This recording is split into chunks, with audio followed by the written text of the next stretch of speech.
Man versus wild ডিসকভারির এই জনপ্রিয় শোটি শুরু হয়েছিল 2006 সালে। তবে আমাদের ফিরে যেতে হবে 10 বছর আগে। সালটা তখন 1996। বিয়ার গ্রিলস তার বন্ধুদের সাথে আফ্রিকায় ছুটি কাটাতে গিয়েছিলেন। সেখান থেকে তিনি জিম্বাবুয়েতে যান স্কাই ডাইভিংয়ের জন্য। প্যারাশুটিংয়ে বিয়ার গ্রিলসের বেশ ভালোই অভিজ্ঞতা ছিল। এর আগেও তিনি বেশ কয়েকবার স্কাই ডাইভিং করেছিলেন। সবকিছু প্ল্যান মোতাবেক চলছিল। প্লেনটি তখন মাটি থেকে প্রায় 16,000 ফিট উপরে। হঠাৎ গ্রিন লাইট জ্বলে উঠল আর বিমানের দরজা খুলে গেল। একজন বলে উঠলেন, যাও যাও যাও। সাথে সাথে সবাই বিমান থেকে লাফাতে শুরু করলো। বিয়ার গ্রিলসও সবার সাথে লাফ দিলেন। প্রায় 200 কিলোমিটার প্রতি ঘন্টায় স্পিডে তিনি নিচে পড়তে থাকেন। মাটি থেকে উচ্চতা 15,000 ফিট, তারপর 10,000 ফিট, 5,000 ফিট। কয়েক সেকেন্ডের মধ্যেই বিয়ার গ্রিলস মাটি থেকে 3,500 ফিট উপর এসে পৌঁছায়। এবার সময় এসেছে প্যারাশুট খোলার। সাথে সাথেই তিনি তার প্যারাশুটটি খুলে দিলেন, কিন্তু প্যারাশুট খোলার পরেও কিছুতেই তার নিচে পড়া স্পিড কমছিল না। বিয়ার গ্রিলস একটু অবাক হলেন, ভাবলেন প্যারাশুট খোলার পরেও কীভাবে এত বেশি স্পিড থাকতে পারে। তাই তিনি উপরের দিকে তাকালেন।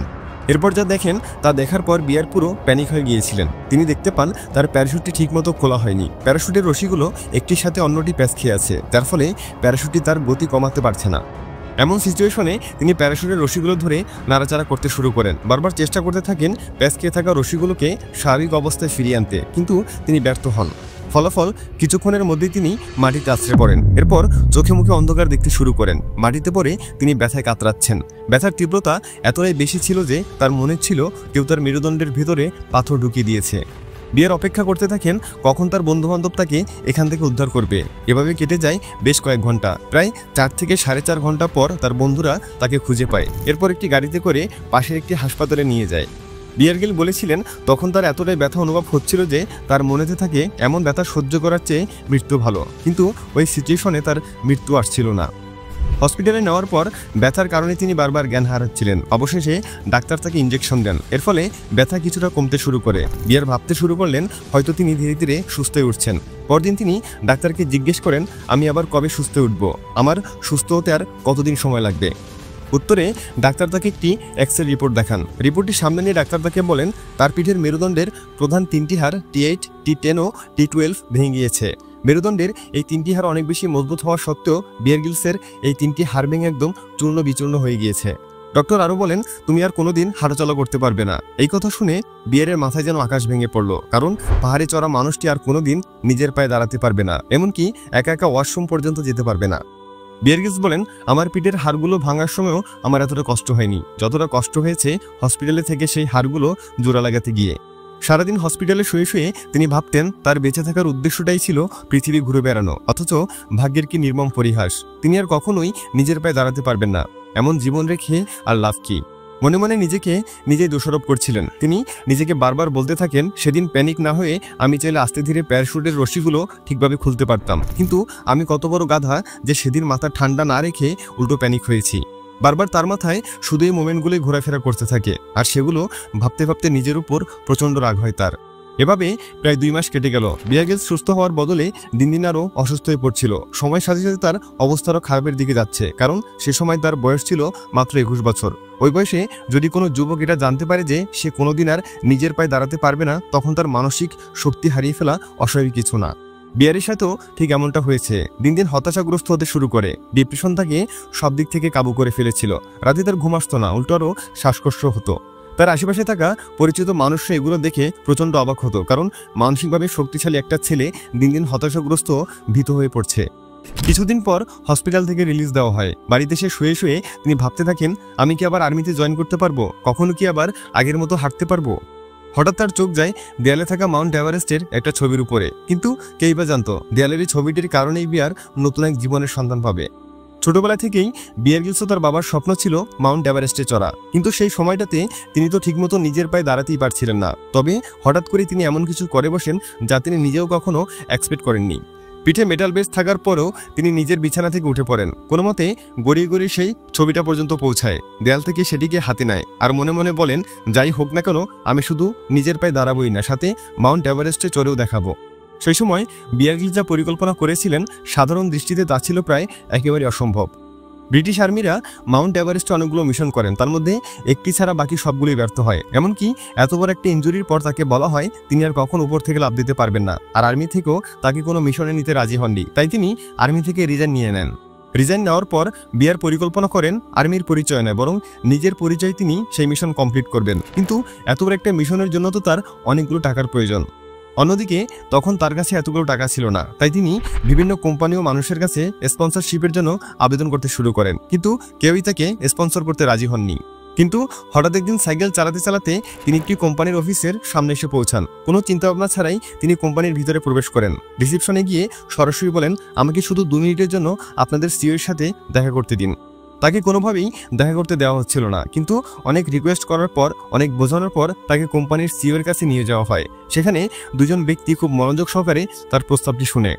অবিশ্বাস্যভাবে তারা বিয়ার গ্রিলসের স্বপ্ন, সাহস আর মনোবল দেখে তাদের স্পন্সরশিপ রিকোয়েস্টটি অ্যাকসেপ্ট করে নেয় এবং বিয়ারের স্বপ্ন পূরণের সঙ্গী হয়। অবশেষে SSAFA সংস্থার সাহায্যে তিনি নেমে পড়েন তার স্বপ্ন পূরণের রাস্তায়। SSAFA হলো একটি যুক্তরাজ্যের দাতব্য সংস্থা যা ব্রিটিশ সশস্ত্র বাহিনীর পুরুষ, মহিলা, প্রবীণ সৈনিক ও তাদের পরিবারকে সহায়তা প্রদান করে।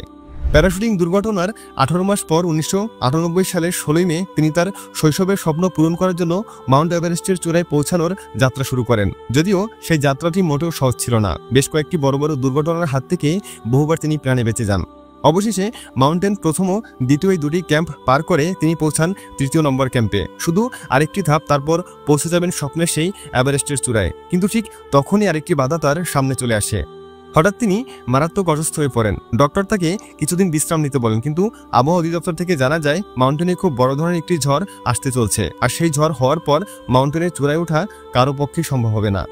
অন্যদিকে বিয়ারের সুস্থ হতে হতে সেই ঝড় এসে পড়বে। সব আশা হারিয়ে সৃষ্টিকর্তাকে সেদিন তিনি বলেছিলেন, আমাকে কি আরেকটি সুযোগ দেওয়া যায় না?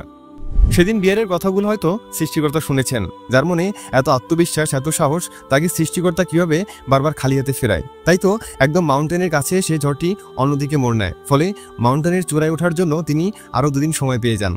অসুস্থ বিয়ার গ্রিলস পুরো উদ্যমের সাথে আবার তার যাত্রা শুরু করেন। তিনি পৌঁছে যান এভারেস্টের 26,000 ফিট উপরে, যাকে এভারেস্টের ডেথ জোন বলা হয়। এখানে অক্সিজেনের পরিমাণ এতটাই কম যে কিছু সময়ের মধ্যেই মানুষ মারা যায়। যারা যারা এভারেস্টের চূড়ায় উঠতে চেয়েছিলেন তাদের বেশিরভাগ মানুষের মৃত্যু এখানেই হয়েছে। আশেপাশে তিনি অনেক মানুষের মৃতদেহ দেখতে পান, যেগুলো হয়তো কয়েক বছর আগের।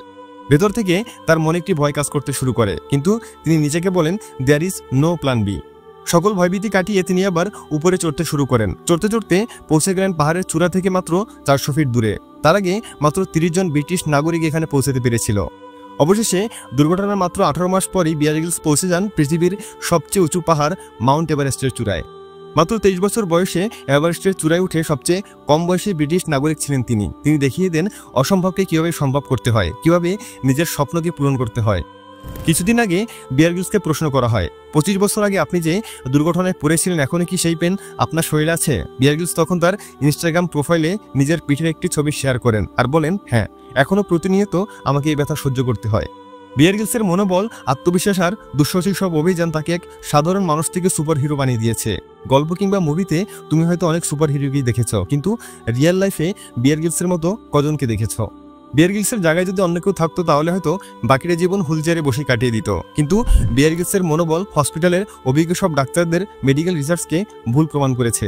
সৃষ্টিকর্তা যেহেতু তাকে একটা সুযোগ দিয়েছে, তখন সেটাকে কাজে লাগিয়ে তিনি পুরো পৃথিবীর মানুষকে তাক লাগিয়ে দিয়েছে। এখন তোমার মনে হতে পারে যে বিয়ার গ্রিলস ছোটবেলা থেকেই এমন সাহসী ছিলেন, কিন্তু আমি তোমাকে জানিয়ে রাখি, তোমার এই ধারণা একদম ভুল। কারণ দুঃসাহসিক সব অভিযান করে বিয়ার গ্রিলসের ছিল একটি বিরল রোগ, যে রোগের কারণে মানুষ উচ্চতাকে ভয় পায়। হ্যাঁ, ঠিকই শুনেছ, উচ্চতাকে ভয় পাওয়া এক বিরল রোগে আক্রান্ত ছিলেন তিনি। একবার তাকে প্রশ্ন করা হয়েছিল, বিয়ার তোমার এই সাফল্যের রহস্য কি? বিয়ার সেদিন উত্তর দিয়েছিল, আমার সাফল্যের রহস্য হলো কিপ গোয়িং, অর্থাৎ এগিয়ে যাওয়া। আমি নিজের কাছে ওয়াদা করেছিলাম আমি আমার পুরোটা জীবন সব ধরনের ভয়ভীতি ছাড়া বেঁচে থাকবো। পৃথিবীতে 2 ধরনের মানুষ আছে। একদল হলো সাহসী, যাদের কোনো লিমিট নেই, কোনো সীমাবদ্ধতা নেই। তারা জীবনের প্রতিটি পদক্ষেপে কঠিন রাস্তাকে বেছে নেয়। তারা সংগ্রামী, প্রতিদিন তারা নিজের সাথে নিজের লড়াই করে নিজের রেকর্ড নিজেই ভাঙার চেষ্টা করে। আর এই কারণেই তাদের সামনে যতই বাধা আসুক না কেন, তারা একদিন না একদিন ঠিকই তাদের লক্ষ্যে পৌঁছাতে পারে। অন্যদিকে আরেকদল মানুষ আছে যাদের মূল উদ্দেশ্য শুধু এই পৃথিবীতে বেঁচে থাকা। কোনো মতে খেয়ে দিয়ে জীবনকে চালিয়ে নিয়ে যাওয়াই তাদের একমাত্র উদ্দেশ্য। আর কোনো কারণে যদি তাদের সামনে কোনো বাধা কিংবা চ্যালেঞ্জ চলে আসে, তাহলে তাদের যাত্রা ওখানেই শেষ। তারা জেতার জন্য বাঁচে না, বরং বেঁচে থাকাকেই নিজের সাফল্য মনে করে। এখন বুঝতে পারলে তো পার্থক্যটা আসলে কোথায়? বিয়ার গ্রিলস বলেন, সাহসী হওয়ার মানে এটা না যে তোমার ভেতরে কোনো ভয় থাকতে পারবে না, বরং সাহসিকতার মানে হলো তোমার ভেতরে থাকা ওই ভয়টাকে কাটিয়ে ওঠা।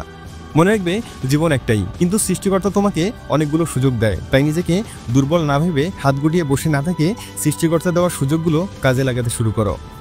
আজকের মতো এখানেই বিদায় নিচ্ছি। ভালো লাগলে ভিডিওতে একটা লাইক করতে পারো। দেখা হচ্ছে পরবর্তী ভিডিওতে। ততক্ষণ পর্যন্ত সাবস্ক্রাইব করে নগর বায়োস্কোপের সাথেই থাকো। Thanks for watching.